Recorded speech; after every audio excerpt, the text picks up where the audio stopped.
Hello there, welcome to BRUZZ International. Thanks so much for joining us for our summer specials where we're replaying some of our favourite reports that we made for you throughout the year. First up today, we're off to Bao Bang Bang for some Asian food.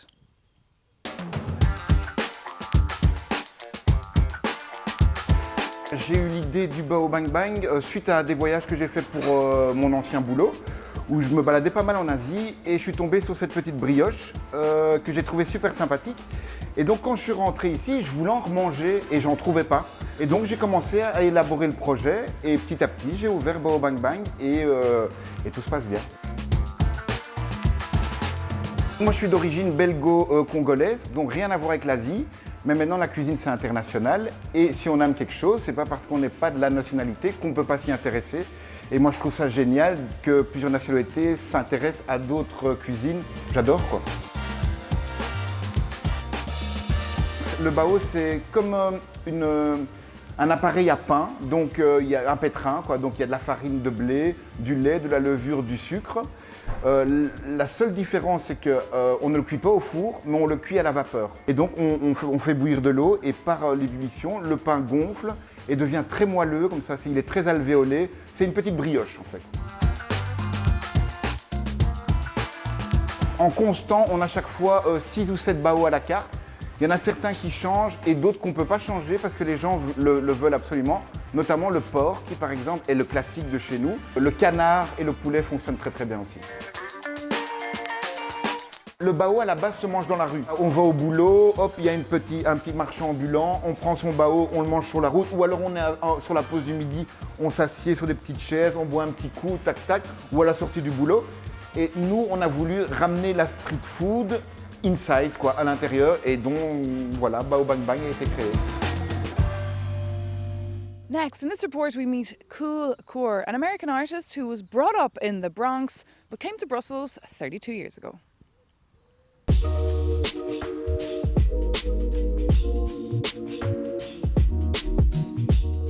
I came to Belgium for the first time in '85 to do a solo show. 20 years old, and there was no graffiti on the walls.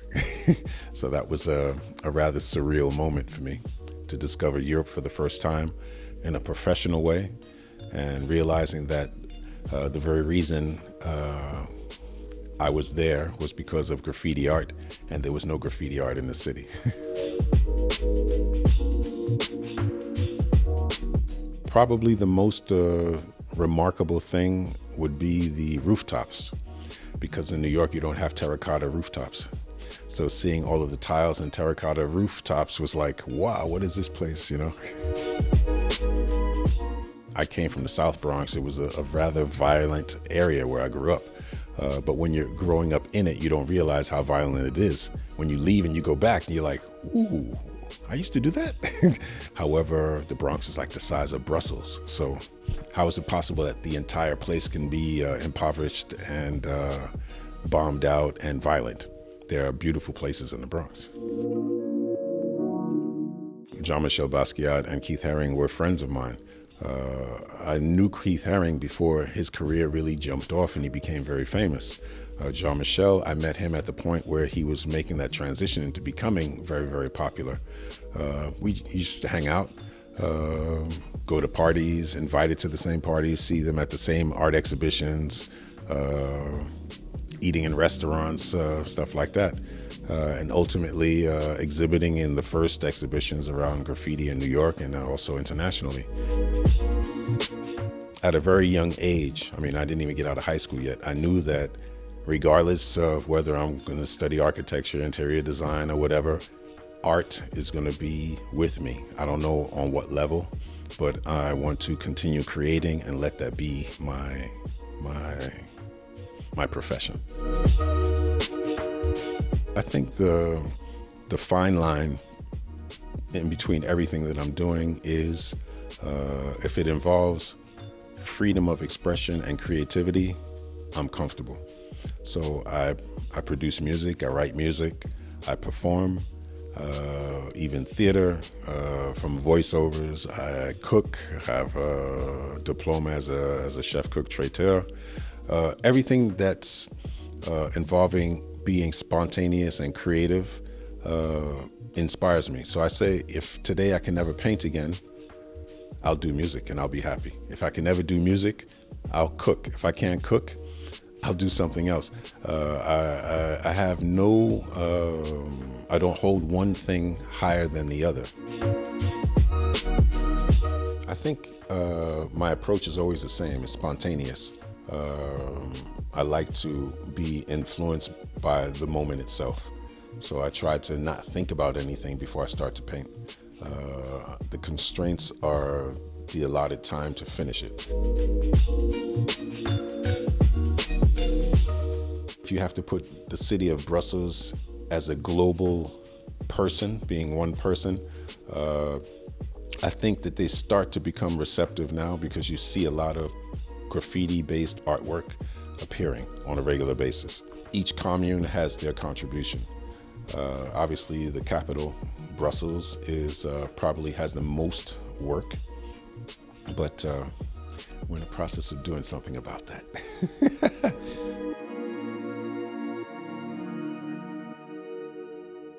Next, in this report, we tell you all about Singa, an organisation that brings people from all walks of life together.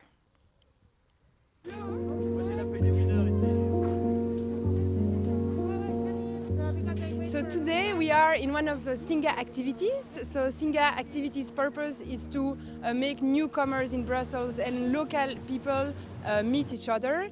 And we decided that having a big walk and a big game in the forest was an incredible way to have locals and newcomers meet. Singa, ça veut dire le lien en lingala, une des langues parlées au Congo. C'est un mouvement citoyen qui a été créé en 2012 à Paris et qui est arrivé à Bruxelles en 2017.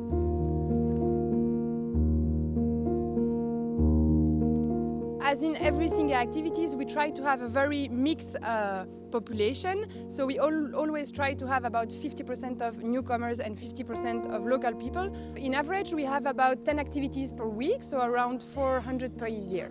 For each activity, we have between 10 to 50 participants. Franchement, on a débuté la journée avec plein de joie, plein d'enthousiasme avec des amis de longue date et des amis que moi je ne connaissais pas avant. Et j'ai eu l'occasion de connaître beaucoup de monde. Ça me fait plus des amis dans ma vie. Chez Singa, on a décidé de créer du lien de 3 manières, en groupe, en binôme et à la maison. En groupe à travers des activités culturelles, sportives ou des nouveaux arrivants, donc des demandeurs d'asile et des personnes réfugiées. On se retrouve autour d'une même activité avec des Bruxellois. Donc on a des ateliers de foot, des ateliers cuisine, du yoga, de l'écriture, des ateliers de dessin. Tout prétexte finalement pour que les gens se rencontrent, pour qu'on puisse avoir un espace au sein duquel les gens se sentent en confiance et où ils ont envie de pratiquer le français et où ils peuvent surtout le pratiquer.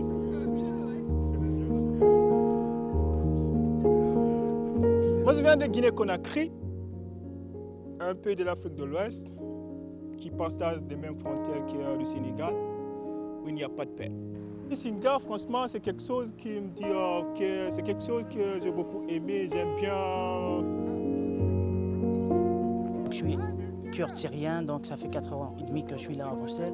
Je suis bénévole et coordinateur des bazars du lundi et mercredi. Et aussi je suis bénévole aussi dans les équipes de foot avec Singa. I'm from in Palestine. I'm sit here in Brussels, maybe 3 months here in Brussels. And when I come to here, really, I advise for anyone to come here because this is good program. One of our other projects is a housing program where we put in touch people living in Brussels who have a room available with refugees who are looking for a room for a low price.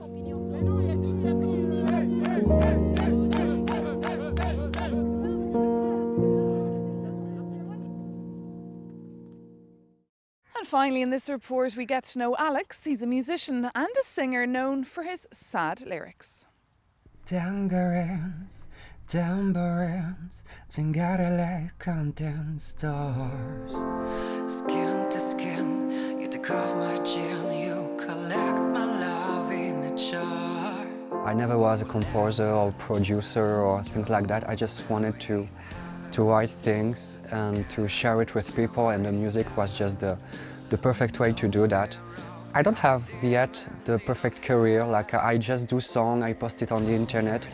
I try to make some live sessions to meet the public, but the purpose is really just like to write my thought, to write my emotions and to share it. And music is just the way to do this.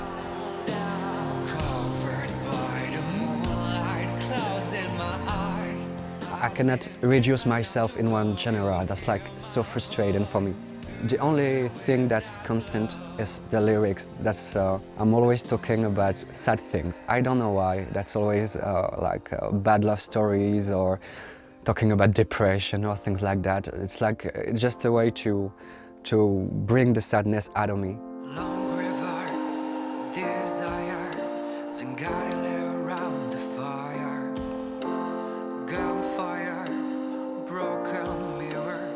That's a casual summer. I cannot count how many songs saved my life, saved me from toxic relationship, saved me from depression, saved me from doing bad things. And if it's working for me, it must work for other people too. The first thing is recording for pleasure. But it's kind of difficult because I noticed that when nothing happened in your life, like now, it's kind of complicated to have some inspiration. Like I really had to focus on myself, like what can I write about?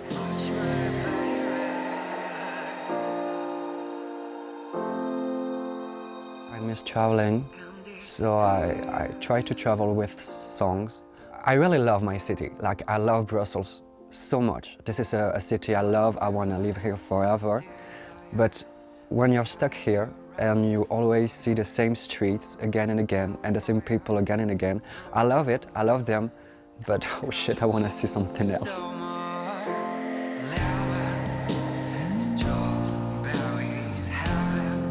I love to create. It's like an exorcism. But if I don't share it, that's not art. And I need to go and to see people, to make it live. Something that you doesn't share is actually dead. And what's the purpose of a dead thing?